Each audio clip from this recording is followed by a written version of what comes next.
One.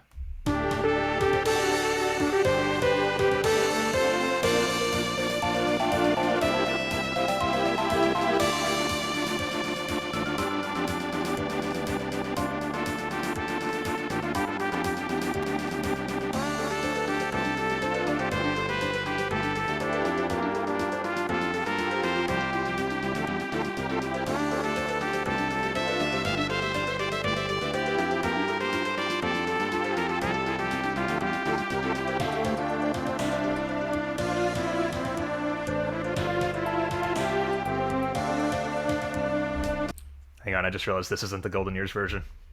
Sorry. All right.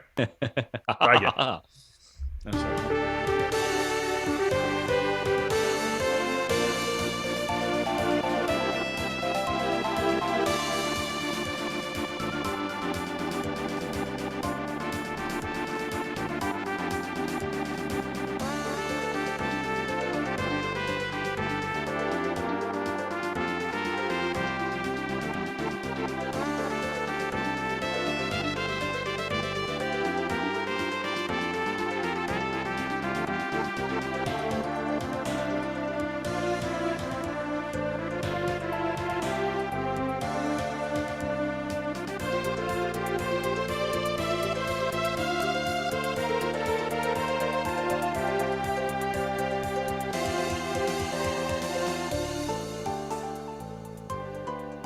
Oh no, give me some of that golden years goodness, baby.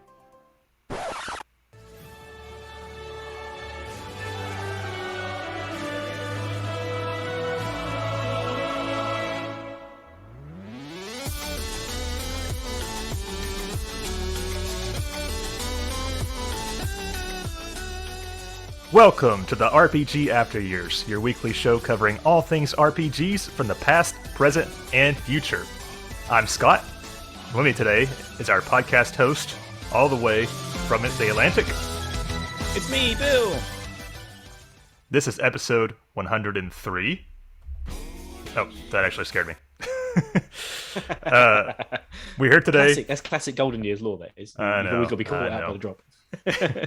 We're here today for a review episode. We're going to be completing our review of Square's Japan-only episodic SNES JRPG. It's live alive, baby. Since it's a review. Sorry. Sorry, there was a really loud bang downstairs. I just want to see what it was. Okay. Because I'm the only one here. Yeah. And he was never seen again.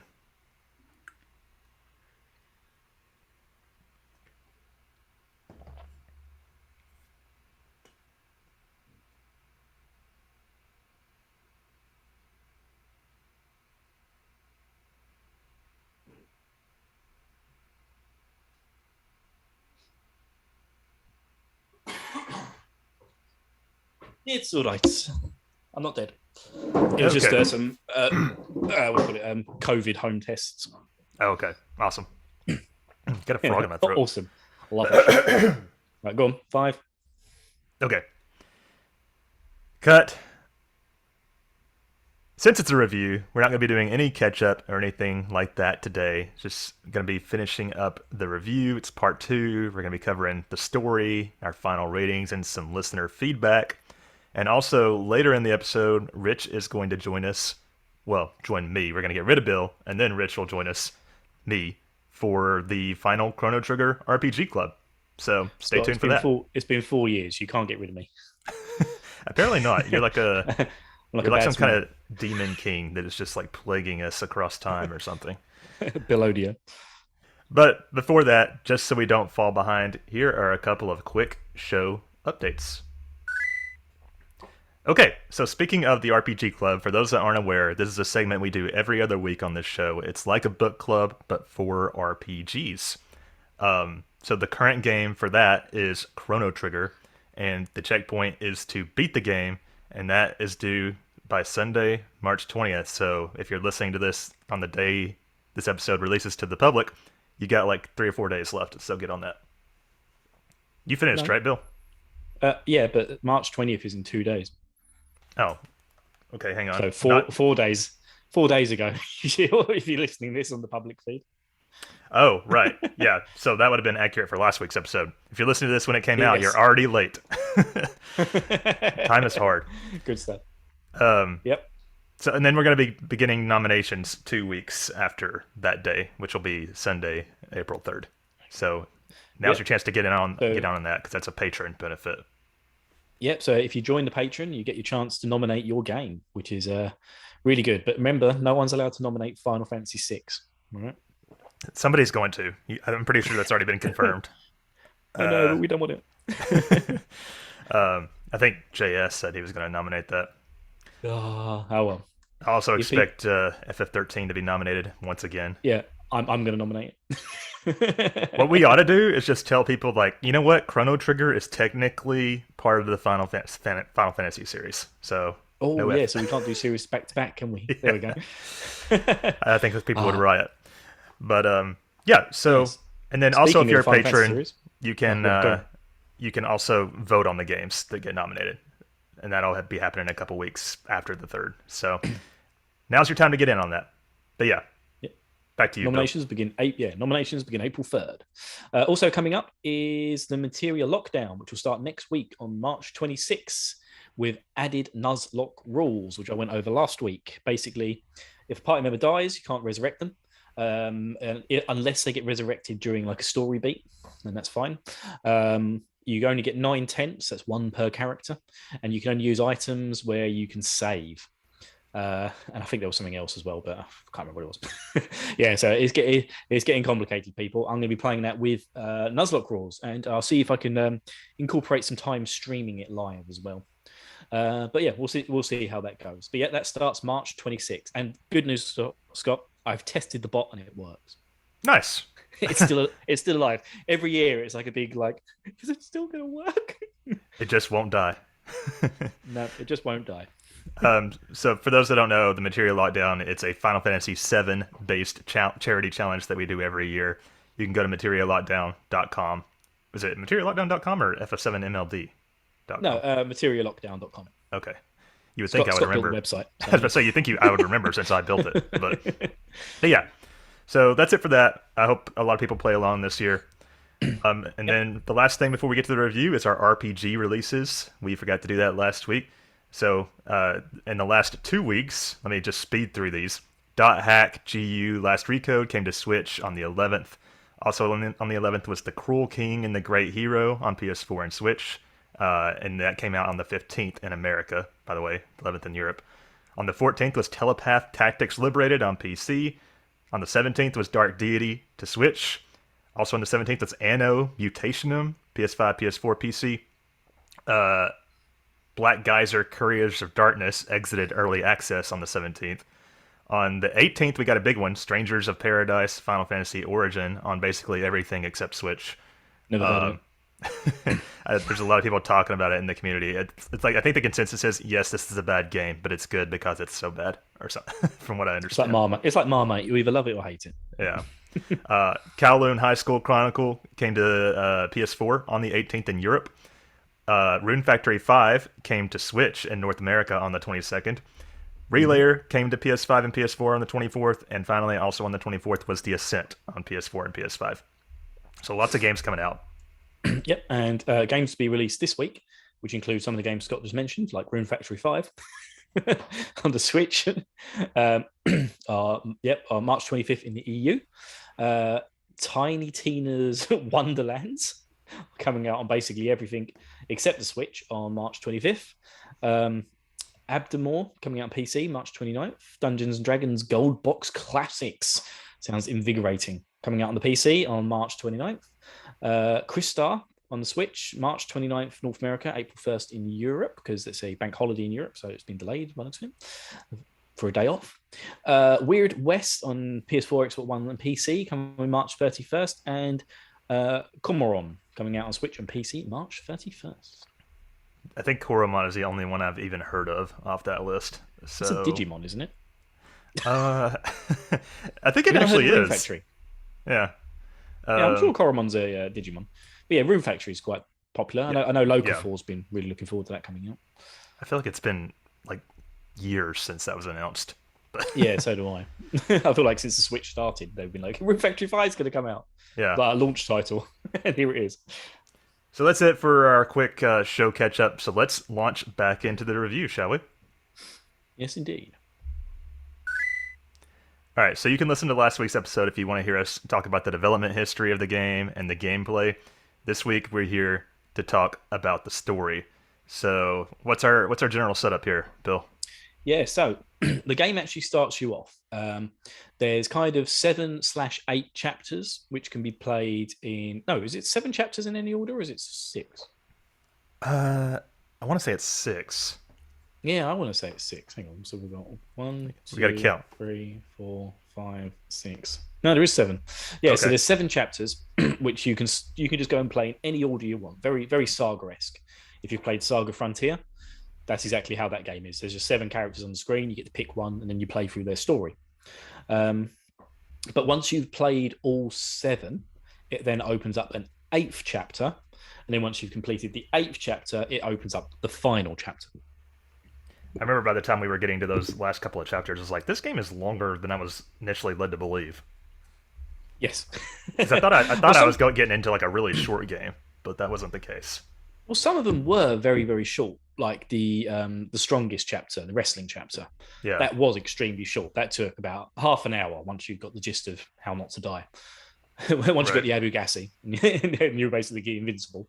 Yeah, that was fairly simple. But then some of them took a lot longer. I found Pogo, Pogo, Robot, and Secret Orders, the Ninja chapter, or the I think the so. assassination one. Well, they took me a lot longer. The Ninja chapter took me probably about 4 hours because That's definitely the longest grinding. one. We started with Kung Fu, right? Because we all played it in the same order, kind of like it was a club game. Yeah, well, yeah, Angry Realness and Angry Ass Black Dude, same person. He suggested which order to play them in. And he was kind of like the big fan of the game who had suggested we play it, which got this into a vote, which was then it won the vote on Twitter to be a Patreon game. That's why we went with that order. He was like, just play it in this order. Start with Kung Fu and go from there. Okay. And yet I noticed you didn't put the stories in that order here. No, I did not. I just looked him up as I went. Do you want to start? Should we start with the Kung Fu chapter? Okay. Let's see. Let me find it down here. That's Inheritance, right?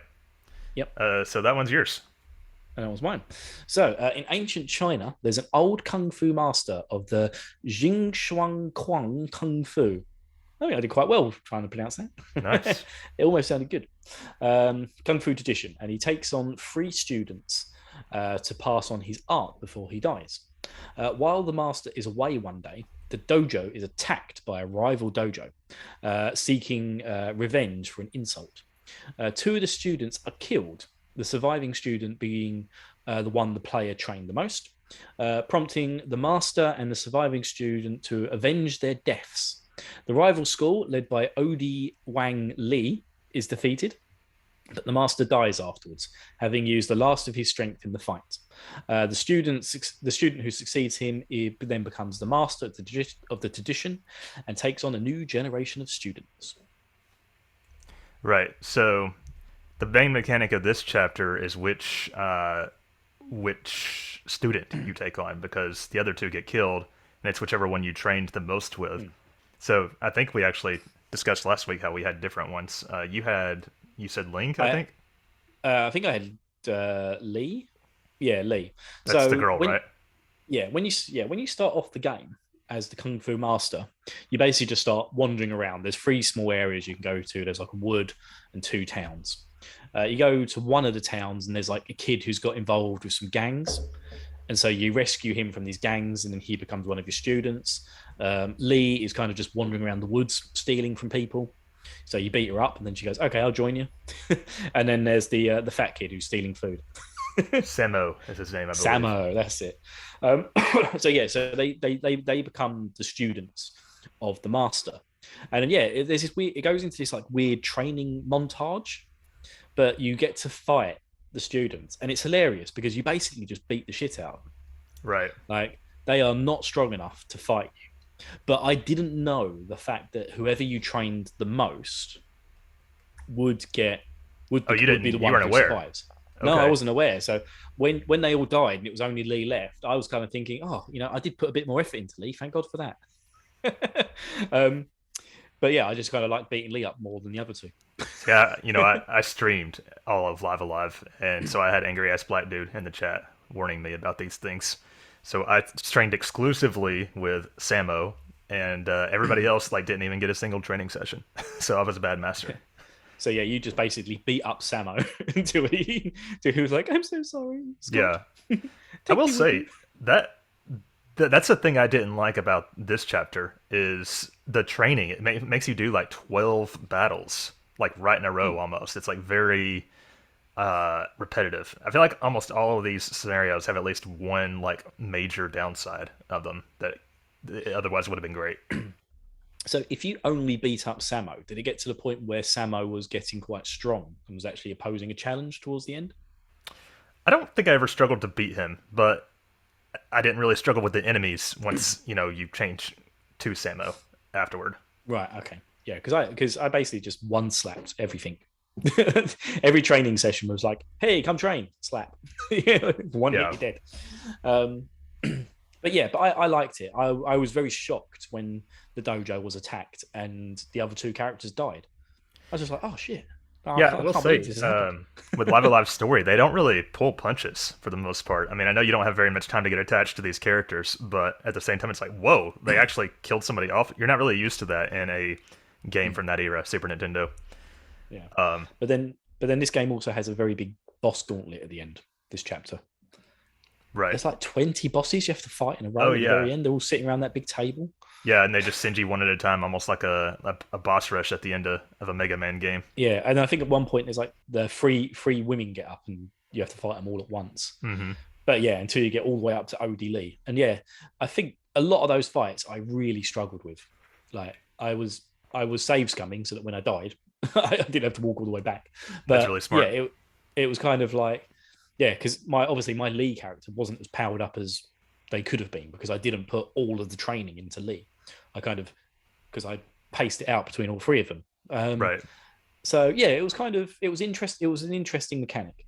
But yeah, certainly made my end game a lot more difficult. Yep. Uh, but yeah, I think that's. Let's see. I actually rated all the scenarios, so we'll get to that afterwards. Oh really? As Oh, far yeah. as like I'll give ranking them. okay. I'll give my ratings as well alongside. Okay. I'll have to come up with it So on the fly then. I think we played Ninja next, right? Yep, secret orders. So I'll leave that Okay. one to you. So the thing with Ninja, it takes place in feudal Japan. So each one of these scenarios takes place in like a different, almost stereotypical time period. Um, and there's a mysterious figure named Odi Ayu who is trying to throw Japan into chaos by taking it over. And as Bill mentioned last week, this scenario is actually partially based on true events. So the Enma Ninja clan sends one of their ninjas named Aboromaru, who is our main character throughout this whole scenario, and he needs to rescue a prisoner that Odi has tried to kidnap, and that'll stabilize Japan. You're also tasked with killing Odi, and so you go through this entire, probably the biggest dungeon in the game outside of whatever you run into in the final chapter, where you just kind of go through and you're given. We mentioned this last week, but you're given the opportunity to either be stealthy, which is really hard to stay stealthy the entire time, or you can just kill as many people as you can. I think if you kill 100, it takes you straight to the end of the chapter, right? I don't know about that. I think if you kill 100, you get like a really strong weapon. Right. I'm not entirely sure. Something like But that. there's also like a third way of doing it, which is called the optimum run, which is again realness angry as blackgood sent me a link to a guide which says how to do an optimum run, and I think you end up killing about 70 people or something like that, but it gives you the perfect way of getting all the items and getting 2 super items and being prepared to take on the 2 super bosses in the game. Right. But yeah, the dungeon's really, really cool. There's so much you can do on it. I loved running across the rooftops. Like, it There's just seems also like like such a small little thing, but just the running across those rafters rooftops where is you great. have to like cross like cogwheels. Yeah, You get and I think thrown this in is prison a time or two if you're not yeah, careful. and this is the one where you fall where we finally meet those 2 like that dad and the son. The dad always seems to die in one of the scenarios. Oh yeah, that's probably worth mentioning. It's like, there's a recurring character, almost like a Sid or a Biggs and Wedge, but it's like a dad and his son, and every time the son gets killed or the dad gets killed, and then the son like has to cry, No. and it's Yeah, I actually I get they were going for comedy, but like it's really freaking dark. So, it is. It's really, really dark. I don't I think was like, that's come. I don't think they quite come across in the translation yeah, what they were going for. But it makes you like because when I saw the scene, I was like, what was the point of that scene? I think that was my reaction. Um, but yeah, so after you get to the end of the dungeon and you rescue the prisoner, do you have his name here? no, I Ryoma. think he only reveals his name at the end, doesn't he? Oh yeah, Oh you're yeah, right. Ryoma Sakamoto. Yeah, who is apparently a real person, or was a Mhm. real person. So after you defeat Odie, Oboro is given the ninja is given the choice of returning to the Enma or joining Ryoma and his plans to rebuild Japan. I think I chose that one if I remember right. Yeah, I don't think it actually really matters what you do. But there's some really cool things in this chapter. So, did you find the Oboro robot? I don't remember. No, there's like a robot version of Ubero, and you can fix him, and he then joins your team as a second ninja, and he's got all the same moves. Oh yeah, that was part of why I got locked out of the super boss and all that. Is because I went too far into the dungeon and then I couldn't go back and get that extra character. So I don't even know what he looks like or anything. Oh, okay. All right, yeah, yeah. So there's that one you can do. I think I described last week about one of the super bosses where you had to kind of walk up and down a corridor in a certain way in order to unlock it. Yeah, Oh, sorry, excuse me. you're good. And so yeah, there was that super boss, and then there's the giant fish super boss, who was great. Right. Uh, Love that giant fish. yeah. So how did you feel about the ninja scenario? Really, really good. I thought it was of such. I mean, I wish all RPG dungeons had this much thought and love put into them. Like exploring around this like mini town castle thing was just great. Going into all the different rooms, seeing different people. You'd have to try and avoid killing the women in order to get the optimum route. There's at one point there was a weird ghost princess that you had to fight. It was just Oh like yeah, she was trying to tempt you into bed, and there was just so much going on, and there's a lot to it. it was really really fun. Like I can admit it was probably I imagine it's quite frustrating It was if for you get me. stuck on where you need to go next. But yeah, like I say, this was the one time where I followed a guide because I was told, yeah, Bill, you should follow a guide for this one. I kind of wish I So had to. It's hard to follow a guide while you're streaming though. mm, Um, I think it was I liked the story, I guess, although there wasn't that much to it. But the ninja scenario is probably my least favorite, despite all the good points you just pointed out. I think I just had a bad experience with it because I think I died like pretty far in without having made a save state, and so I had to restart it. oh, I got lost a couple times, and then I didn't. Like I said, I spent a long time trying to get that last extra character, and I without realizing that I just couldn't go back that far in the dungeon. So that was disappointing. But I mean, I still didn't hate it. It was overall probably my least fave.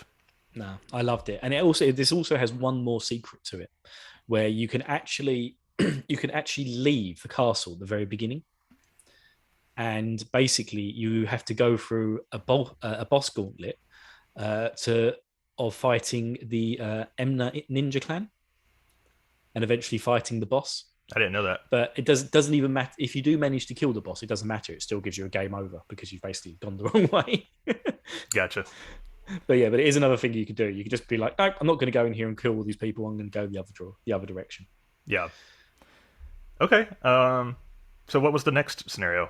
Let's see. We got I think I did caveman, robot. whatever it was in the next scenario. I think I did it in the wrong order. Oh, okay. So I think it should have been wandering. Which is Mine, okay. the Cowboy Chapter. Okay. This chapter is called Wandering, which we refer to as the Cowboy Chapter, and this chapter takes place in the American Old West. An outlaw called the Sundown Kid and his rival, a bounty hunter named Mad Dog. They went really ham with the names here. Yeah. Arrive in Success Town, a place that's been terrorized by a group of bandits called the Crazy Bunch. You can't write this stuff, can you? And they are led by someone called Odo.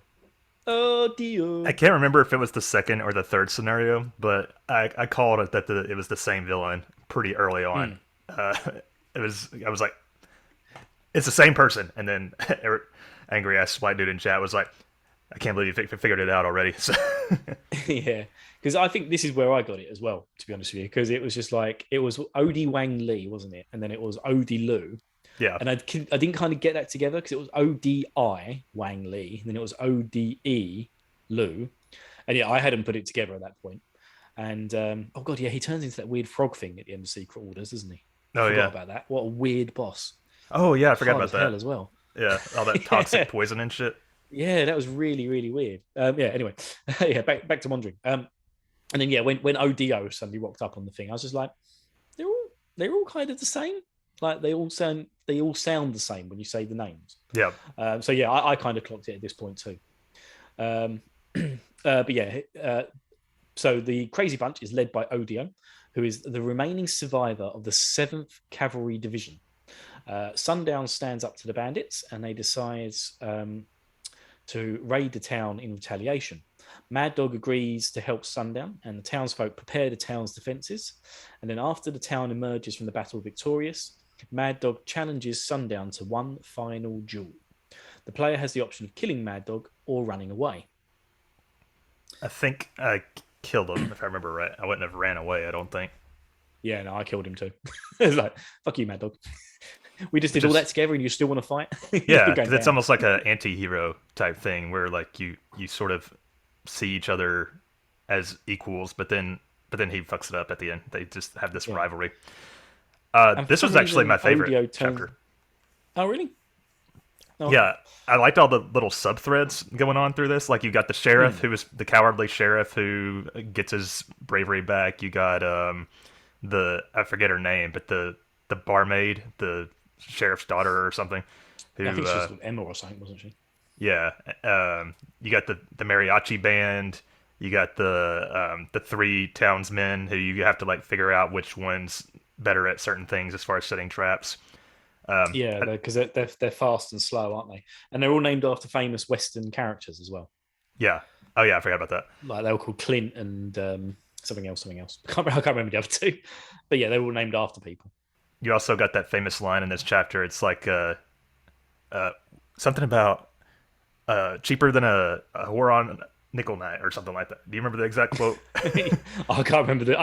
I get what you're trying to say, but yeah, I can't remember what it is. That's disappointing. Cheaper than a $1 hooker. Yeah. And we didn't really talk about the gameplay of this chapter last time. So you basically have a set amount of time to go around the town, find things to use as traps and new equipment and stuff to prepare for the bandit raid. You got like bells that go off to warn you how long you have left, basically. Yep, I forgot as well. There's a crafting element as well, isn't there? Because you can make Molotov cocktails. Right. So you got to decide if it's worth having the time to make them. I thought it was like a really unique gameplay, like chapter, and just the way it all comes together. And you only have to do like 4 or 5 battles the entire chapter. So I liked it. And how well you do changes the difficulty of the final boss fight because it takes out all of the ODO's minions, basically. Yeah, extra gang members. So there'll be less people to kill during the final boss fight. And yeah, like I said, there's some really cool mechanics. So you have to go around collecting items. Like there's a dirty picture that the barman's got. Oh, yeah. And you put that out, the person, the horse looks at it and falls off his horse. There's like a rope you can put across to trip people over. You can dig holes in the ground. There's carrots as well to distract the horses. The kid uses a slingshot, if I remember rightly. And Emma, I think you give her the frying pan and she'll smack one of them in the face with a frying pan. It's a really, really cool mechanic. And it is really, really fun to go and do it. And one of the things I liked as well was that so you had a certain amount of time to go around and collect stuff. And then when you're in the bar afterwards, you have to give the items to people. So some items could only go to certain people. And then also the different people in the town had different speeds at which they could lay the traps. Yep. So you kind of had to figure out who were the fastest people in the group. And it was really cool when you sent people from the from the mariachi band out because the music would change. Oh So yeah, I forgot there about was that. three people. Like one of them's got the maracas, one of them's got the panpipes, one of them's tapping a little drum or something. And when you selected the panpipe one to go off and set a trap, the panpipe music would stop, but you could still hear you could still hear like the maracas and the drums going. And then it was just like that is a really nice touch. That is Squaresoft down to a T. That is where Squaresoft always kind of separated themselves from everyone else, was by adding in nice little touches like that. It's like the beginning of Chrono Trigger where you just open the windows. You Right. don't have to Yeah. do it, but you could go up and open the curtains. Hmm. No RPGs have that in it, but Squaresoft just love those little touches. And there's secret And passages and shit too around yeah, some yeah, of the places. I just loved it. It was so much fun doing that, just trying to reduce Mad Dog's team. I don't think I even did a very good job of it. There seemed to be so many people left at the end to fight. Yeah.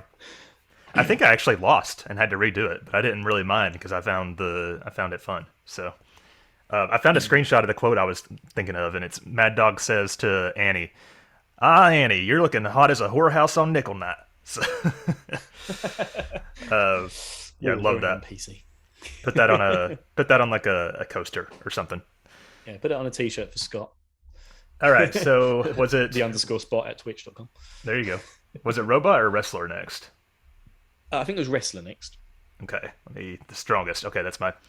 Okay, so the strongest is probably the shortest chapter in the whole thing. So basically, you're playing as this young guy named Masaru Takahara, and you get like a training montage at the beginning where he's in his apartment doing like sit-ups and lifting weights and shit.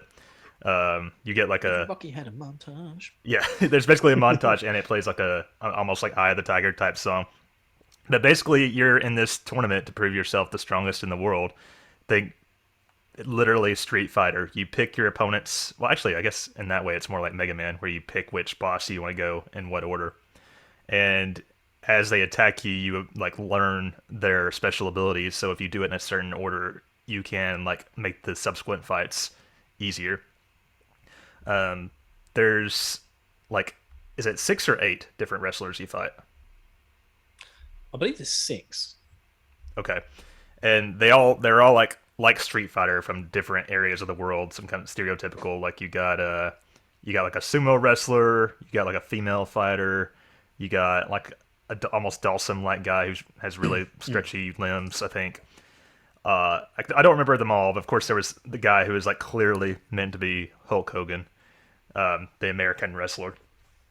Yeah, And there's 6. So okay, uh, Jackie Ikina, Max Morgan, who's supposed to be Hulk Hogan. right. There's the Great Asia, who again he looks like the Bond villain from one of the Roger Moore ones. You know where he's in that voodoo place, I've never and seen he a comes out James the Bond ground. movie, believe it or not. Other than I've seen one of the Daniel Craig ones, I think. Scott. Yeah, basically he's got so Great Asia's got like a voodoo mask on and has got like some weird outfit and some leopard print pants. Right. Um, So after you defeat yeah, all of them, you meet your final foe, who is Odie Oldbright. Again, it's got that name Odie, and Odie. he's an evil son of a bitch because he kills the other fighters. Just to He looks fuck like with you. Sagat as well. Oh yeah, totally. So Masaru's pissed at Odie, and you have one final showdown, and you defeat him, and then that proves you the strongest in the world, and you get another training montage after this of Masaru, just continuing to train. Overall, the shortest, simplest chapter. I've heard varying opinions about this one. I enjoyed it. I liked how simple it was, and I was glad to get one that went by fast. I guess at that point. Cool. And then I think we did. What did we do next? Was it I think it was Contact? Robot.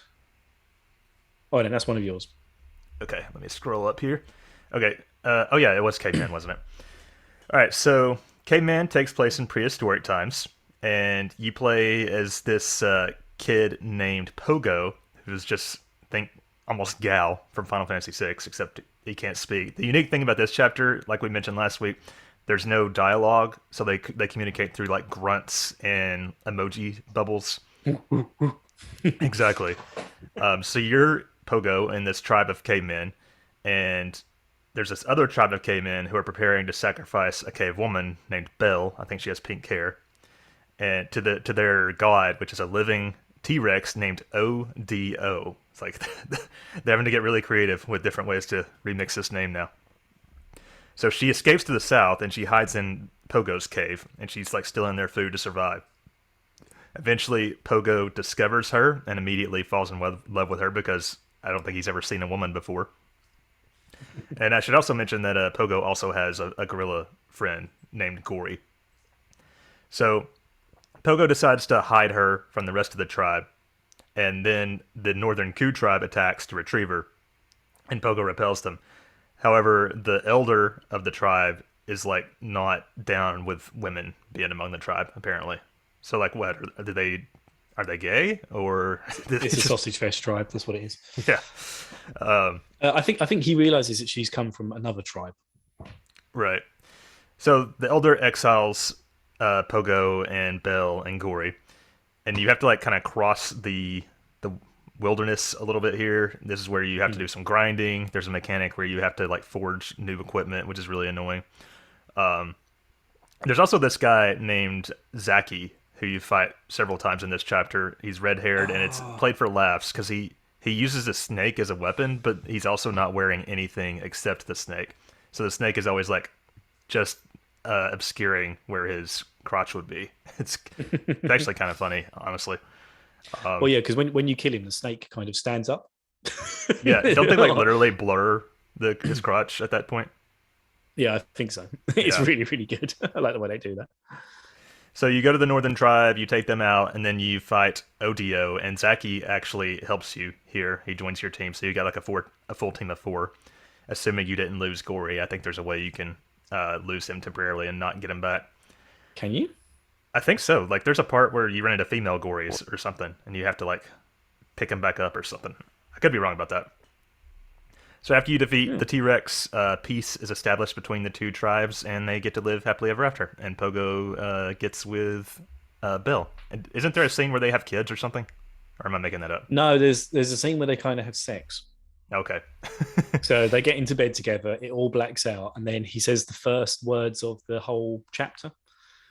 Because they, again, like I said, they never speak. There's always emojis and grunts.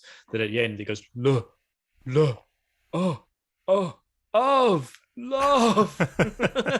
Oh yeah, like, love. I remember the way they space it out on the screen. It's just like, yep, he might be orgasmic there at that moment. So what do you think of Caveman? I liked it, but I did get bored in the middle of this one.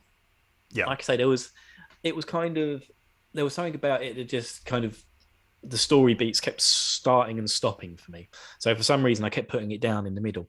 But there was some fun little bonus things to do. I think there was a giant woolly mammoth super boss somewhere around in the game, and then there was something where you could get a really overpowered item called the Black Rock, which I really liked because you'd find it and it would have the plinth from Space Odyssey 2001. And we haven't, we spoke about that last time when we spoke about the Flow chapter, right. And we haven't spoken about the Flow chapter yet. But again, it's from the Stanley Kubrick film Space Odyssey 2001, and I liked because the film. I think the film opens up with like a bunch of what's it called? Well, I forgot what they're called. Ape men. I forgot what they call them now.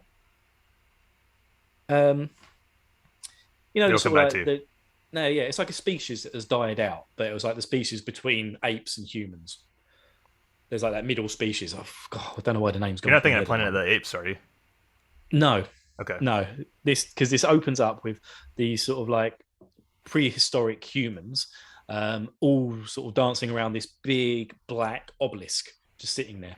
And then this thing had you do this weird little task, and then you'd find a black obelisk, and then it would give you a black rock. And it's just I do remember doing that. There's the reference. There it is. See, you've got to watch that film, Scott. You'll be watching it and go like, this is the entire plot of Live Alive. I'll add it to the list. Space Odyssey 2001. It's Stanley Kubrick. You can't go wrong. He's a fantastic director. This is another one of my least favorites. I didn't appreciate having to grind, and I hated the forgery mechanic, and also I didn't really care for the story. I know that a lot of people find the way the story is told in this one charming. It just didn't do anything for me and made it some parts hard to follow exactly what was going on for me. Yeah, I did like it, but I would put it near the bottom of the list. Yeah, And I think apparently Robot this was scenario, next, right? yeah, I think so. I think this scenario was also based on something called an anime called The First Human Gratius, which is a gag show about a cave boy called Gong and his gorilla. There's your trivia for you. I vaguely remember when I was a kid, but yeah. So the next chapter is the robot chapter, which I'm going to say now, definitely my favorite chapter. Okay, see, it's not my least favorite, but it's on the lower end. So this takes place in the distant future on a spaceship called the Cogito Ergo Sum, which there's a note here is Latin for I think, therefore I am. Yeah, I had to look that up. Returning to, I'm sure that's Latin for something. yeah, it's returning to Earth carrying a dangerous alien called the Behemoth, which I'm not sure the entire crew is actually aware of. So the mechanic, Kato, creates a spherical robot and gives it the ironic name of Cube, which I did actually find pretty cute. Mm-hmm. And you play as this robot, and you explore around and meet the crew. There's like some drama between a boyfriend and a girlfriend, and the girlfriend's ex is also a crew member or something like that. Yeah, the boyfriend's called Kirk as well, and is based on Captain Kirk. Surely that didn't get sell past me, but I don't remember that. So. Yeah. Because also the guy from the military is called Darth, so he's supposed to be Darth Vader. Yeah. So there's a They military were very guy subtle in this chapter. who doesn't like robots. So he's kind of a bastard to Cube for most of the scenario. However, things begin to go wrong as the ship malfunctions, and a crew member named Kirk dies in a freak accident. And then one thing leads to another. The Behemoth is released, and it kills more crew members, including, I can't remember the guy's name, but the guy that built, Kato. Kato created Cube. He ends up injured.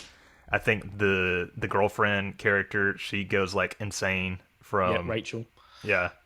She takes Kirk's body, doesn't she, out from the infirmary and puts it back into bed. It's like, oh, look after you, Kirk. Would you like some tea? Yeah. She thinks he's still alive. She's like goes crazy until she comes back round. There's lots of twists and turns in the story of this one with the various crew members. So the remaining crew members continue to blame and mistrust one another, and they more get killed, including Huey, who is the nerd ex of Rachel. And however, it's finally revealed that the culprit is the ship's computer, OD-10.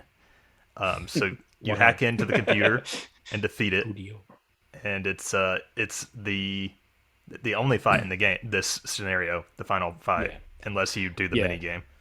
Yeah, so it's kind of cool because it ends up with Darth and Cube being the only survivors, and obviously they hated each other at the beginning because Darth had apparently been in some sort of robot war. Yeah. so he just immediately mistrusted all robots. But it was kind of cool the way they built that relationship between them, where Darth hated him, accepted him, trusted him, and then they worked together. Because he hacked the system in order to let Cube get in and then have the end fight with OD-10. And yeah, it was really, really cool. I like the fact that the Behemoth escapes and starts running around the ship. The ship is very claustrophobic feeling, and I really like that. And they put the music to good use by not putting a lot of music in this chapter. It's definitely the very most dark and horror-centric sound effects scenario, I guess you could say, because like you said last week, it's also partially based on Alien, which is pretty obvious.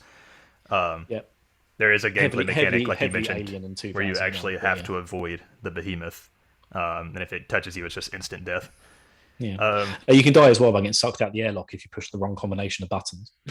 I'm pretty sure I made a save state and then did that on purpose once. Yeah, I like the story of this one, but I didn't like the gameplay because there's a lot of going back and forth and like triggering the next sequence of events, and I had a hard time navigating the ship because apparently I'm stupid. I struggled with this one. No, I loved it. I thought the whole thing came together so well.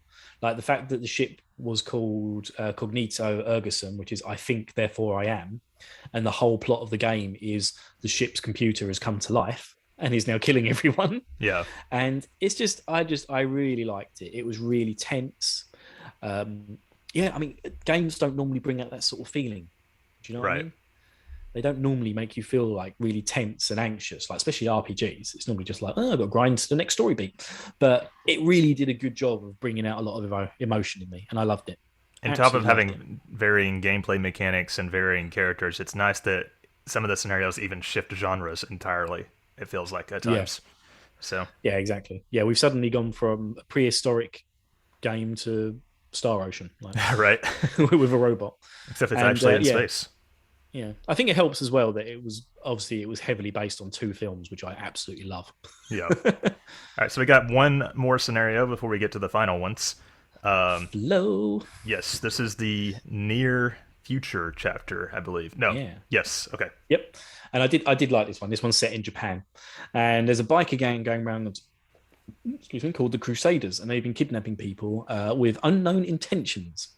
There's a young orphan with psychic powers, just what you need, called Akira Tadoroko. Tadorokoro. Orokoro? Yeah, don't know. And he grows up in an orphanage with his sister. One day, the Crusaders kidnap one of the children from the orphanage. So Akira and his friend Kenichi Matsu set out to rescue him. Akira learns the location of the Crusaders' base and discovers a plot by the Japanese government to liquefy people and use their power in a giant idol named Odio. This time um, spelled Odeo. Odeo. And then Matsu sacrifices himself to power an ancient mech called the Brukrai Duya. Dayua? Something like Dio. that. Dio. Oh, that's better. Yeah, Brukrai Dio, which Akira uses to destroy Odio. I like the story of this one. You get this is the one you also can actually read people's minds in this one, right? Yeah, I love that little quirk of the gameplay. Yeah, just stand next to someone, push the Y button or whatever it was, and he'd get like a little yellow glow around him, and then you could read the person's mind. I know So this is a newer game, but it reminded me of Golden Sun, which has a similar mechanic. oh, that's cool. I haven't played Golden Sun yet, You will but one day. one day I'll get there. But yeah, it was a really really cool mechanic to have, like because you talk to someone and they go, "Hey, isn't it sunny today?" And then you read their mind and they go, "Hey, I left my wallet with the key to the Japanese government building Yeah. in the bin over there." Like, oh, there we go. That's my plot point to carry on. There's also like a And mad scientist character that you work with to get to the mech and all that, I believe. oh god, yeah, doesn't he make you do something like he says, touch these three items upstairs, and then I'll let you downstairs. Oh yeah, I struggle with that.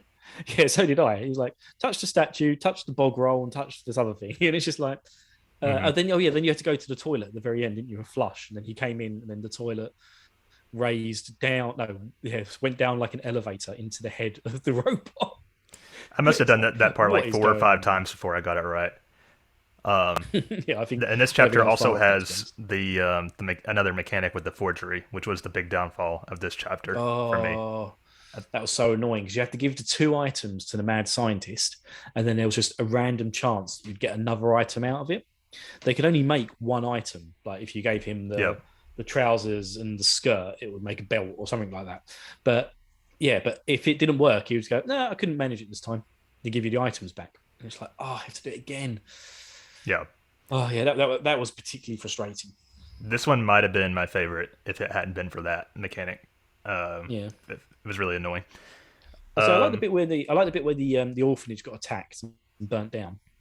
yeah. Um, like that was really good story beat in the game, and then that forced you to go into the government facility, into the Japanese government facility, which is where you meet Odio and then discover his plan to resurrect this Odio idol. Mhm. And controlling the mecha in that final battle was also a really cool touch. I thought it's like a Yeah, classic, almost senpai yeah, I kaiju love the way thing. the music. I love the way the music just picked up in that bit as well because you got to walk the mech over the battle, like over the town, which you'd been walking around, and it was huge. And then you'd get into fights, and you'd just be like crushing everything in your way. And it's just like, yeah, Oh huge god, enemy mech. I feel like I'm playing Gundam. I can't believe I'm so glad I didn't forget this. But the scenario opens with like a an anime intro with like lyrics to the song and everything.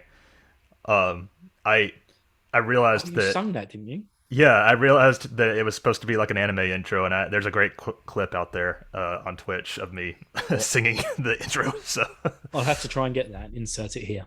maybe I'll try to put it in the show notes or something. Edit in post. And so once you complete that one, that unlocks the.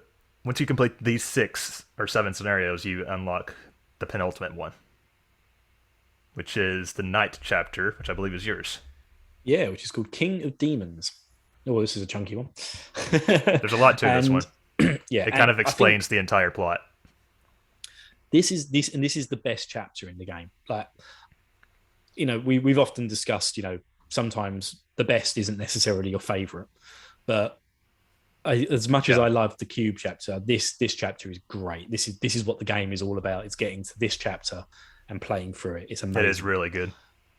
So yeah, King of Demons. So after completing the first 7 chapters, the medieval chapter is unlocked. A brave knight named Orsted, a hero who's beloved by the people, defeats his best friend, the wizard Strabo, in the final round of a fighting tournament. And he wins the right to marry Princess Alicia of Lucrezia. Lucretia? Lucretia? I already said Lucretia, but I really don't know. Yeah. But that night, she is kidnapped by the Demon King. The next day, Orsted and Strabo set out to rescue her. First, they find the heroes who defeated the Demon King 30 years prior, the knight Hash and the priest Uranus. I'm not sure where they were going with these names. Like Hash. I liked these characters. Hash reminded me of the Hound from Game of Thrones. Oh right, okay. I haven't watched all of Game of Thrones. I only saw season 1. But yeah, and Uranus was great. It's just the names like Hash and Uranus. Yeah, I don't know. But yeah, they convince them to join them, and they fight and defeat the Demon King. But Hash dies due to the plague, and it's pretty savage as well. It's like you kill the Demon King, and Hash just collapses. It's like, oh great, I just wanted one last adventure before this thing got me. It's like, you got the plague, dude. You should have said I'd been like wearing a mask. Right. Do you know how infectious the plague is, you bastard? For real. But unfortunately, Alicia is nowhere to be found. So Strabo is seemingly killed by some falling rocks as they all try to escape. So only Orsted and Uranus return to Lucrezia in defeat. But that night, Orsted is tricked into slaying the king of Lucrezia by an apparition of the Demon King. So yeah, you wake up in bed and you see the Demon King out in the throne room, and you go and kick his ass and kill him, and then the image disappears and you've actually killed the king. Way to go. It's like so harsh. Yeah, there's a lot of like really dark moments in this chapter. Yeah, that is really, really dark. But he's accused, and then the guards and everything come in and find him with the king dead, and they start accusing Orsted of being the Demon King himself, and they imprison him. Now, Uranus, as his final acts as a living human being, helps him escape and dies in the process. And so Orsted returns to the mountain of the Demon King and actually finds that Strabo is still alive, having faked his own death. Strabo reveals that out of jealousy for Orsted, he sold his soul to become the next Demon King, and he tricked Orsted into killing the king. Orsted is then forced to kill Strabo. He then rescues Alicia, but she confesses that she was in love with Strabo the whole time. And she blames Orsted's heroism for Strabo's fall to evil, and then she kills himself on top of Strabo's dead body. It's like a what the fuck moment. Yeah, it is. It's proper what the fuck. It like goes full Romeo and Juliet at the end. Yeah. And Orsted's just forced to watch as his best friend and like his future wife basically say how they actually love each other. And they hate him because he's just a constant do-gooding dick. I can kind of see why Orsted goes the way he does here next. Yeah. So you really get that whole journey with him to this point where he now snaps. Mm-hmm. And yeah, in his grief, he searches through his memories and he realizes that Alicia never loved him and she'd been manipulating him so that she and Strabo could ultimately be together while he took the fall as being the Demon King. And he completely snaps and sacrifices his soul to become the next Demon King. And then he names himself Odio.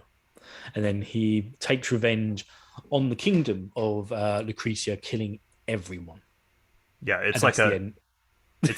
it's like a super twist. Like this really elevates the story of the game overall for me. Yeah, And definitely. you also realize at this point that oh, so all the final bosses, the various incarnations of Odio and all the other scenarios were born from this knight Orsted, who became the Demon King and then decided to influence and spread his evil across time. It's like just a really cool way for everything to sort of come together, which makes sense since, as you said last week, they apparently wrote this story first. Hmm.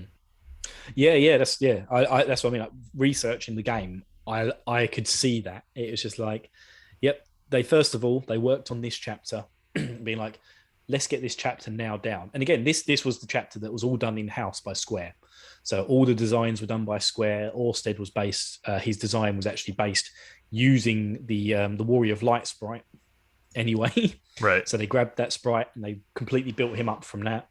And yeah, got all this in place. And then they went out and did all the other chapters. And it really shows. And yeah, the love in this chapter is just great.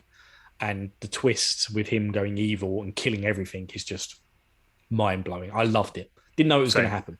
Me It either. completely surprised me. Yeah. So that leads into the final chapter. So Orsted slash Odio is kind of pissed because, you know, in all the other scenarios, one of his incarnations has been defeated. And so to sort of get revenge, he summons the protagonists of the first 7 chapters to Lucretia, which is now colorless and depopulated for a final battle so he can come out on top. So the way this chapter works is you can kind of go around and recruit the various characters in any given order and kind of like build your perfect team. You definitely want Sundown because Yep. Yeah, he's that's what OP. everyone was saying. And so I think we both picked Sundown to begin with. I also think he's supposed to be, because he's supposed to be a really good fighter, but also he's supposed to be like the hardest character to recruit. Yeah, that's what I Like heard you too. have to bump into him in like 5 or 6 different places across the Hmm. map before he'll jump into you. Um, yeah, before you join your team. So everyone was just like, yeah, just pick him as your main character. Then you don't have to worry about that bullshit. Right. I'm trying to. I know I had Cube in my final party. I think maybe I can't remember the other ones that I had. I think I had Pogo as well. Yeah, I know I changed. I know I changed my mind at the end. I was going to have, I think Lee. Um, obviously you would have had Samo, Right. but I was going to have Lee, Cube, Sundown, and Obero. And oh my god, recruiting Obero was a challenge. I Right. think I think I did that fight about 4 or 5 times because I'd made him so overpowered to defeat the super bosses in his chapter. When I Hmm. come up against him and I only had like 3 people, it was just like he just kicked the shit out of me. He Right. literally handed it to me. I'm pretty sure I only got through that because of RNG. Hmm. There's also, as it mentions here, that there's like an optional dungeon for each character that you can do here to like get what is it like a better piece of equipment for them. Um, but it's a really cool part where like this final chapter can be kind of as short or as long as you want to make it. If you do all the optional dungeons, it's quite long. You also got to be careful because apparently if you fight like I think it's over 100 battles, then the final area they like buff up all the enemies a lot, and then you would have to outgrind that in order to win. Yeah, and there's also a really cool one as well, which I like, where if you run away from 100 battles, That's probably what I'm thinking of. yeah, you get attacked by this giant black tiger thing, like saber-toothed tiger, Yeah. which is supposed to be the incarnation of death itself, who's just basically calling you out for being a pussy. And I think that's supposed to be one of the hardest bosses in the game. Yeah, I didn't do that. I wasn't about to run 100 times. Um, but so in one of these optional dungeons, you can also encounter Straybo, who basically expresses lament and regret about Mhm. what he indirectly, well, I guess you could say directly caused. Um, but anyway, once you've done all the optional dungeons, you've got the gang back together. You go to confront Orsted, who questions the hero's motives and then transforms into a demon to fight them. And then once you defeat him, he reverts to his human form and asks you to kill him. So you get a choice, and you can either kill him and get stuck in this time period forever, or spare him, and then he lets you leave his lair. So the canon thing to do is to refuse. So Orsted attacks again, and basically you have to have like a boss gauntlet where you fight each version of Odio once again. It's kind of like a remember this sequence. Yeah, um, but but they're kind of easy fights. I think apart from the wrestler, I think the wrestler one, I was just like, I think I got a pounding. well, at this point, your characters are kind of OP because I don't think they changed the difficulty of any of the. Yeah, but I hadn't done anything with my wrestler. True. Because also in order to get like the canon, as canon as you can get with a fan translated Japanese only game, Right. that never got a sequel. But yeah, to get the best ending, you also had to collect all the characters because you Right. could have just picked up 4 and gone and fought the final boss. But that's all I did. I went around and sort of interacted, got them all in my party, and then as you pick up a new one, you'd have to reject someone out. And I basically did that. I went around, collected everyone, and then collected the ones I wanted for my final party, and went to the end boss. I didn't bother with any of the extra bonus dungeons. Right. I'm lazy. Yeah, I did it all. So uh, I don't really remember the details of the dungeons, so I can't really talk about that. I remember one took place in like a cybernetic alternate dimension or something. But Oh wow, cool. anyway, so after you defeat all the incarnations of Odio across time again, Orsted's unable to understand why he can't win, and so the hero explains that he or she fights for Orsted. So each one has a different reason as to why they fight. So Orsted returns to reason and agrees to return them all to where they came from. There's like one more final boss fight that's actually pretty difficult, or I found it difficult anyway. Orsted died. Lucretia is restored, and like Bill mentioned, recruiting everybody unlocks extended credits where you get to see how everybody ended their stories, and then they all rush into the sunset in like a montage type sequence.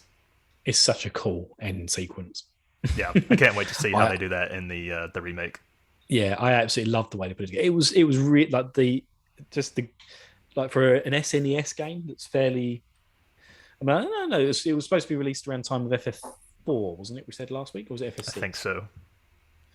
Yeah, but for a SquareSoft SNES game, yeah, the end credits are just amazing. Just love the way that all sort of panned out.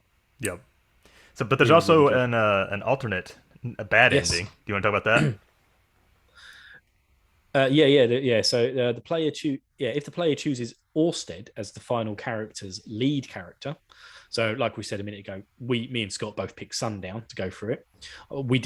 We all did this first, didn't we? If I Yeah, remember rightly, I did too. we all sort of made a save, picked Orsted, and then did this one before going back and doing the final chapter proper. But if you pick Orsted, you'll take control of him, and he's in the room where it's got like the 7 heads of Odio, and you walk up to the statue, look at it, and then you can go in, and then you defeat the other person. Oh no, this is what I was thinking about a minute ago. This is where I struggled. I think the wrestler, no, it was either the wrestler or the Obro fight because I powered up Obro Oh yeah, so much that he just kicked the crap out of me. It's just like this took me like 3 goes to do. If you lose any of the fights as well, you get like a game over ending where everything gets destroyed. So yeah, if it looks like you're going to lose one of these battles, Odio just decides to, or Orsted decides to just like self-destruct, and yeah. he'll So just there's like implode 2 everything. alternate versions of the bad ending, which is really cool. Yeah. So yeah, I think they call it Armageddon, don't they? Yeah, I really But like yeah, how you actually control that each version of Odio in this. It's like something they didn't have to add. That's like I don't know. It's just a cool touch. yeah, it was. So yeah, if you defeat all of them, you end up just walking Lucrezia alone because you've killed everything and you've killed Yeah. everyone in the future. Um, yeah, or you can just blow everything up and have Armageddon with destroying all space and time. Yep. So that's it for the story of Live Alive. You guys like some final thoughts for us? Oh man, like too much. Yeah, right. It's just like, I mean, we've really condensed this down Hmm. as much as we could. Like I said, I've done I think 4 or 5 of these scenarios, on giving them an individual episode on my bills of JRPG trappings, and yeah, there's a lot in here, and there's a lot to take in, and there's a lot of good stuff in this game. There's occasional bad tropey things as well, but overall, this game was really, really good. And that medieval chapter, chef kiss. Yep. Like Really, really good. Amazing storytelling. Due to the nature of the game being split up into scenarios, it made it kind of easy for us to give our thoughts as we went. But Mm. I'll I'll agree with Bill. I think some of the scenarios have a weaker story than others. There's a couple I really didn't really care for, but then there's a couple that are really really good that help make Mm. up for that. Um, And and yeah, I like the fact it was split up like this because quite a lot of our community played along with us mhm. because of the fact that Realness had given us, he'd given us an order to play it in. So yeah, a lot of us got involved with this and actually played it in order. And then we was all sitting on the Discord chatting about it as well. It was almost like an So there was unofficial a real RPG club. it was, and there was a real community feel to it. And I really enjoyed that while I was also playing the game. To be Okay, like, holy shit, I've just finished the medieval chapter, and everyone was going like, I know. right. Can you believe it? It was just like, yeah, it was so good. Yeah, because we didn't give each other timelines. It's just like we played it at our own pace. Yeah. So do you have a ranking of the scenarios? Well, you do yours Okay, should we because I go haven't worst to really best got or one. best to worst? Let's go worst to best. All right, Ninja was my least favorite, followed by Caveman, and then Robot, then Kung Fu, Wrestler, Final, Mecha was my number three, and then Knight was my number two. And then Cowboy was my favorite. So I think the ninja being that low might be controversial, and I think a lot of people don't like Wrestler, which was like right in the middle for me. So Okay, so yeah, I'm gonna go robot top, uh, medieval second. Um, I'm gonna say this is tough. I'm gonna say ninja next. Just love that dungeon. It was so cool the way it was yeah, laid out, and it was so fun. Then cowboy, definitely cowboy there. Um, and then I think flow, which which is is Mecha. Akira, yeah, a mecha. Um, and then kung fu, and then I think contact, which is pogo and prehistoric caveman, and then I'm gonna go right at the bottom wrestler. Right. A lot of people didn't really care for Wrestler. I just liked how simple it was. So Yeah, I kind of get that, but it was just again like it could be done in like 10, 15 minutes yeah, if you know what you're doing. Me not knowing what I'm doing took me about half an hour, but yeah, it was kind of just short and sweet. Like I would say, Contact, which is Pogo. I liked the storytelling, but I didn't like the mechanics of the level very much at all. Um, but other than that, Kung Fu Flow, Cowboy Ninja, Medieval, and Robot, it's like there's not a lot in it for me between any of them. Like yeah, that would be my preferred order, but at the same time, I loved all of those chapters. I thought they were all great. yeah. So I liked them all. Cowboy and Knight and Mecha and Final were all really cool for me. Uh, I'd say that Robot, Caveman, and Ninja were the only ones I didn't enjoy really. So, and it's not like I hated them. I just like was kind of I had to almost force my way through them. I guess you could say. Yeah, I can see it with Ninja as well because you seem to have quite a frustrating experience. Yeah, and that's just my experience with it. I think that maybe that's more a me problem than a problem with the ninja scenario. um, but yeah, so do you want to move on to our ratings? Yeah, definitely. All I'm up right. for it. Okay, And that so was our Megalomania by goddamn Shimamura. oh yeah, I actually listened to That that song is earlier. banging. Yeah, it really is. And that's like usually what plays during the final audio fights, isn't it? Yep, definitely. Yeah, it's so good. It's what the game's famous for, and that was one of the games that got added into the theatre rhythm games as well. One of the Yeah, songs, but yeah, just really really good track. Love Megalomania. I'm probably gonna buy Theater Rhythm soon, since the 3DS eShop is going down, and I'm definitely gonna get the Level Live tracks. You poor Um, soul. But yeah, so the ratings, our categories today are story, combat, non-combat, visuals, audio, overall feel, final boss, which is a bonus category that does not count towards the final score. And Bill's up first with story. Story 10. Wow. Okay. You feel strongly I about it. mean, yeah. I mean, despite the fact, like there were bits that let it down, like Wrestler and stuff. Like the story of the final chapter, I very rarely have a game that within 2 hours, like with just 2 to 3 hours of gameplay, has put that much emotion in me. And also, yeah, like I said, a lot of the other chapters, I love the way they were done. Mechanical Heart, Robot, Chef Kiss, loved it. 10. Yep. So I thought about giving it an 8, but I think because of the unique way the story is told and how it's not afraid to really pull punches and get dark when it needs to, I'm going to give it a 9. I, too, really enjoyed the story, and I think they did a really good job with it. Yeah, which is surprising because a lot of episodic games like this don't pull it off very well. Mm-hmm. Like I've played the After Years. I know you're not there yet. Like it's good, and it's the same director, which is a shame. But it's not. It doesn't do as good a job as the story does with Live Alive. It comes together brilliantly. It does just so well. All right, so combat. Combat. I'm going to give it an 8. I really enjoyed the grid system, with it being like pseudo ATB, where you'd walk around. Yeah, and like even walking sort of takes up whatever the meter is, although it's all hidden mechanics in the background.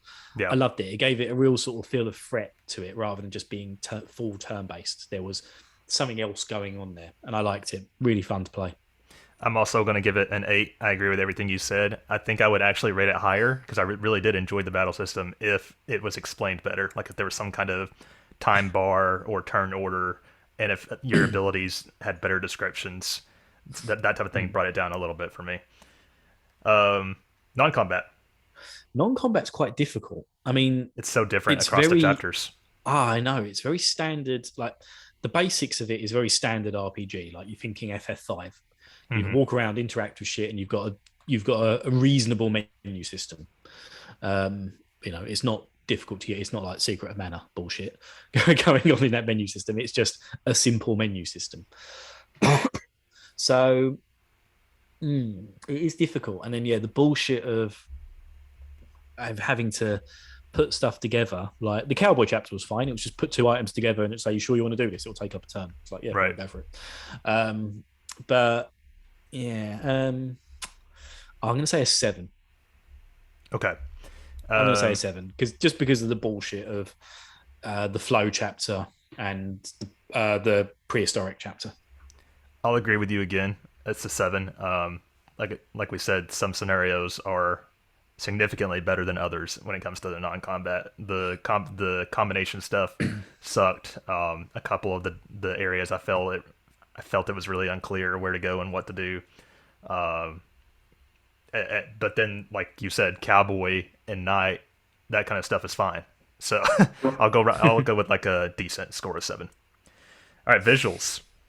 This is a tough one Mm-hmm. because as far like the sprite work is really good. There's lots of love that's gone into it. And I mentioned before about the fact that during a battle, when you get low on HP, they go down onto one knee, then they go down onto their face. Yep. And that's been done really well from lots of different angles. But it's not, the sprite work is not on the same level as, say, Final Fantasy VI or Final Fantasy V, even for that matter. Or Secret of Mana, or Chrono Trigger, or Mario Art. Anything Square was putting out within. To be honest with you, not much is going to compete with Secret of Mana on that stage. I think that's probably one of the most beautiful games. If we ever play Bahamut Lagoon, that is top tier SNES gorgeousness. But yeah, but also the way it was directed, the lots of scenes, like even just Cowboy running in on his horse, like. I love the way that was all done. I thought the way they incorporated it, you've got so many different scenarios as well, and they all look different and have their own world building. And I feel like I feel really bad marking it down just because it's not on par with some of the top Square games. Yeah. So I'm going to base this on the trailer that I saw for the 2D HD remake and give it a 10. Are you kidding? Yeah, I'm kidding. No, I'm going to give it an 8. I'm going to give it an 8 just because it wasn't as good as many other Squaresoft games with the sprite work, but the direction of it was incredible and really well done. Like getting to the top of the mountain, the kung fu thing, and just being able to see out, and it's sort of parallax scrolling in the background. It's got all that, but it's not as good as some other games. Okay. But yeah, sorry. I was gonna split it right down the middle and say it's a 5 because I think out of battle it typically looks pretty shit. In battle it looks great. but you reminded me of some of the better aspects of it, so I'll go up just a little bit and give it a 6. I wish it did look better So outside of battle because like, it's we not a we pretty game. like we talked about the ending sequence. How good was that? I mean, that was cool, but like that's just Yeah. one scene. So, um, Now, here's my favorite bit. okay, Audio. This is audio. this is getting a 10 out of 10. This is a 10 out of goddamn Yoko, goddamn Shimomura. This is my. I Um, think this may be my favorite works of her. And I know it's her first work, and I've only got basically this and because I haven't played a lot of Kingdom Hearts either, so I've only got this and Final Fantasy 15 to base it yeah, on. But I just loved it. I loved every track. I mentioned the robot chapter, which I know wasn't your favorite, but I love the fact that they didn't use hardly any music in that. They just used sound effects. But audio wise, that brought that chapter alive. yeah. And You yeah, the raise a good Megalomania point. song is just For me, it was I was streaming, so the lack of audio made it awkward for me. So there's that's yeah. just again that's a me problem. Um, so I'll I'll give it a 9. I think it is a really good soundtrack. There's several bangers there. I think the sound work is typically good. By the way, you left out Parasite Eve from Yoko Shimomura Masterpieces. Yeah, Um, sorry, that is a masterpiece. yeah. Still, I think I like Live Alive better, music wise. Okay. Sorry, Scott. Not Um, much in it, you know.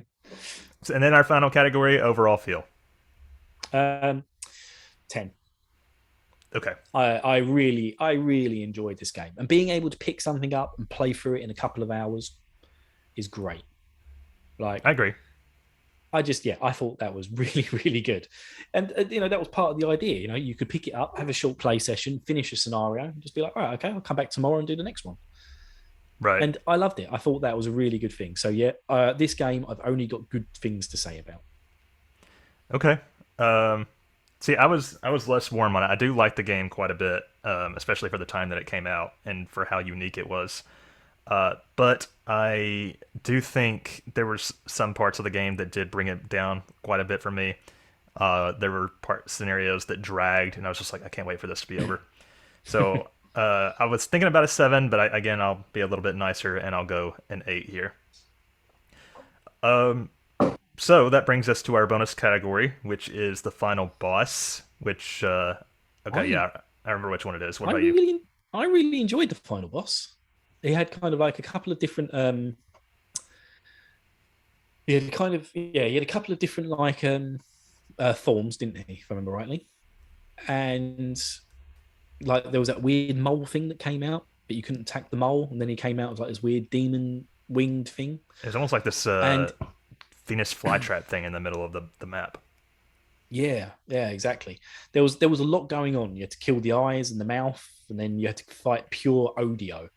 And it was challenging. I think it took me about 4 or 5 goes to actually defeat this thing. And it was mainly just making sure I could keep my health up I during the also battle, died which at was least a once or struggle. twice. I think I ended up save scumming just so I could get through it I think when I I think was I might doing have well. saved some between the different forms. Yeah. But yeah, I really enjoyed the final boss. I'm going to give him 9. Okay. I appreciate when a final boss is difficult without being bullshit, and they really did build up to this final boss properly. So I will give it a 9 as well. I think it was a pretty dang good final boss experience. Okay, so we've got our ratings down. Do you want to read yours, Bill? Yep. I gave story a 10, combat an 8, non combat 7, visuals an 8, audio 10, overall feel a 10, final boss a 9, but that's just a bonus category. So overall, it was a 53 out of 60, which gives me a total of 88%. Does that match up with about how you feel about the game? Yeah, I'm pushing a 90%. Okay. I would have said this is a 90 to 92% game. Alrighty then. So my scores: story, I gave it a 9; combat an 8; non-combat a 7; visuals a 6; audio a 9; overall feel an 8; and final boss a 9, which brings my subtotal to a 47 out of 60, which makes my official score a 78. So significantly lower than Bill's, but also about how I feel. I don't think the game is amazing, but I do think it's a good game and something people should play, experience. Mhm. All right, so that And that gives it brings an overall score of Oh yeah, go on. Yeah, sorry, I forgot you've got your announcement. The official score of the RPG After Years is an 83%. And I think that's pretty good. That's a kind of matches between the two of us. And that puts it at 12th spot on our RPG top rated games as well. So it's got the same score as Grandia and Kingdom Hearts 3. I think I like Kingdom Hearts 3 better, but it about matches up with how I feel about Grandia. So yeah, I'm going to say the same thing. Like, I've got a lot of nostalgia for Grandia 1, and I'm going to say, yeah, I think this is just as good as Grandia, if you ask me. Two great games. Not played Kingdom Hearts 3, so I can't comment. Even after listening to about 12 hours of you and Jay rattle on about Zeramus, and I have no idea who Zeramus is, but I know he's a character from Kingdom Hearts 3 because I heard you say his name so many times. You're thinking of Xehanort, I think. Xehanort. Zeramus. Yeah. Oh yeah, Zeramus is from Final Fantasy 4. Yeah, Xehanort. Oh yeah. Bonkers. I edited some of those episodes. Never played the game. Back when you edited for us. Oh, I know. Too busy now. All right, so let's get into some of our listener feedback. I'll let you take the first one. JS had a lot to say. He did indeed. So, JS says, I love the SNES era of JRPGs. I think the three Final Fantasies and Chrono Trigger will still rank among the best in the genre. When I found there was a never released outside of Japan Square RPG that members of this Discord were going to be playing, I was super interested. I love the concept of it being many mini RPGs that came together at the end with each distinct theme and mechanics. 20 years older, I feel they executed the concept better than Octopath Traveler. Wow. That's a good point. Octopath Traveler, but well, the characters don't really communicate with each other. Like, once you complete one character's story, they're just there. And I mean, I haven't played it either, but I've heard that's like the worst part about that game's story. And then he gives these rankings from best to worst, and this looks really similar to mine. I noticed. Robo, Knight, Ninja, Cowboy. That's all the same as mine. But then he goes Caveman. Oh, Jay, we were so close, man. My brother. Then he goes Kung Fu, Wrestler. Kung Fu, Mecha, Wrestler. All right. So yeah, really close to what I put as well. I think he's missed out Flow. Oh no, Mecha. Yeah, sorry. So then he gives a quick sort of one sentence on each one of them. So Robot had the best atmosphere with the sense of tension once the behemoth was loose on the ship. Knight had the best balanced party composition and a great twist at the end. Completely agree. Ninja had the most to explore, following the guides to get the most OP setup, just like me, and finding all the secrets is how I like to enjoy RPGs. Cowboy had a wonderful and unique mechanic with the time limit and the puzzle of finding materials for traps and getting them set in time. Caveman, the lack of traditional dialogue was an interesting twist. Kung Fu, I'm glad we started with this one as it worked well as a tutorial for the game. Yep. Good point. Mecha might have liked this more if we tackled it earlier, but the time we got to it here, it wasn't innovative. I can't say that word properly. Innovative. Fuck it. Compared to the previous chapters, and it felt like a little bit like a drag to get through. Yeah, I felt that as well. But I felt that more about the Pogo one. I think whatever you played fourth or fifth, you kind of get that feeling. Yeah. You've got the idea of the game by that point. And then Wrestler, least RPG like of all the chapters. Thankfully, it was short. The final chapter kind of felt like a post game filled with optional bonus dungeons to seek out top equipment. I ended the game with Obro, Pogo, Sundown, and Cube. That was the team I had as well. I feel like that might have been mine as well. Yeah, I think it was. They were just the best ones. I did try out a couple of the other ones, and they just got slaughtered. I think I tried to make Wrestler work, but it was not working. I think you can make him one of the most powerful ones, but you have to do some serious grinding. And it's just like, nope. I think when he was in my team, he died like one hit every time. Like, I was ready to finish the game with minimal grinding to get at that point. So. Yeah. Well, I didn't do any of the bonus dungeons either, so there was no grinding for me. I just picked the strongest ones, and Cube had a really good healing ability, which I think is why everyone picked him. Yeah. I acquired the 3 pieces of aerial equipment. I don't think I did any of that. which protected my 3 human party members from stone attack. Oh god, yeah, the final boss had a stone attack. I forgot about that. I think I might have had 1 aerial equipment, and then I was constantly trying to heal the other ones. I was missing one too, I think. Yeah, that made that really hard, which cropped up often in the final section. Even with that, I feel it was a pretty optimal OP party and strategy. The final boss was still a fun challenge. Yeah, I think he's echoed a lot of what we said there. We're on the same page, Jay. Thank you for your feedback, sir.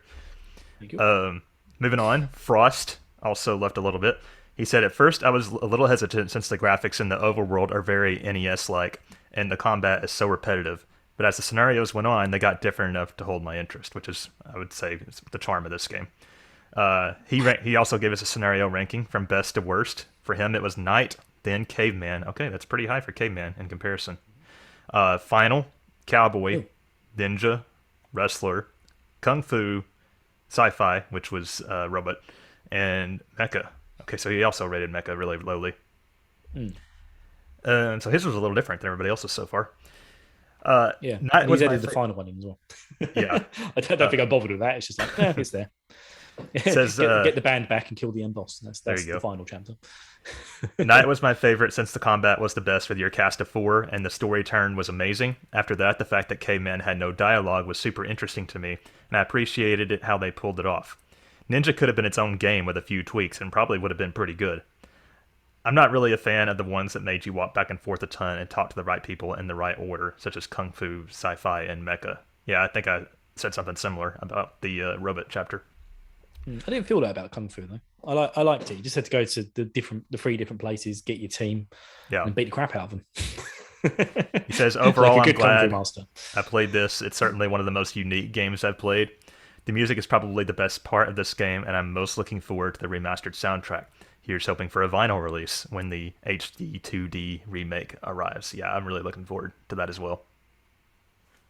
Yep, so we've got some feedback now from Disa. While nostalgia didn't quite hold up for the glory of the discovery of the fan-translated RPGs years ago, the journey was nevertheless a memorable one. I enjoyed many aspects. I enjoyed many aspects a lot, and some of the little stories stick out for their uniqueness. I think it had been even improved with the remake because the graphics could do with a fresh coat of paint. Yep, we all feel that. I overall enjoyed it a lot. The only thing I didn't enjoy was having to pray to Buddha to continue the plot. I think that was during the Flow chapter, wasn't it? I think so. But that's just a personal thing and wouldn't bother many. Yeah, she's a devout Christian, I believe. So, I think so, yeah. So finally, I tried to get some feedback from the guy that started us all on this journey, angry ass black dude. But he apparently submitted 45 minutes of feedback to Bill for the JRPG trappings, and he refused to condense it down for me. So he gave me just a couple sentences here. He said, "Live Alive," or "Live Alive, play that shit. It's fucking good, bitch." There you go. And I'm pretty sure I had a audio clip of him summing up as well, which I'm going to insert here. If I haven't got it, I'm going to edit this bit out. All right, carry on. All right, so that's it for the listener feedback. Thank you for that submission, angry ass black dude. I think that's the final word. Yeah, I think that's the final word on Live Alive. You got anything else to add? No, it's fucking good, bitch. All right. I don't think you could top that at all. I'm glad we played it. I'm glad we have the experience. I'm glad it's cool that we'll have the experience of being able to look at this when we play the HD 2D remake. Good game overall, I would say. So we're going to let Bill go now and transition over to the RPG Club, so expect a different voice when I come back. Bill, thanks for jumping on, and we'll catch you some other time. No worries. Loved it. It's going to be a fucking long episode. Nicely done, sir. Yeah.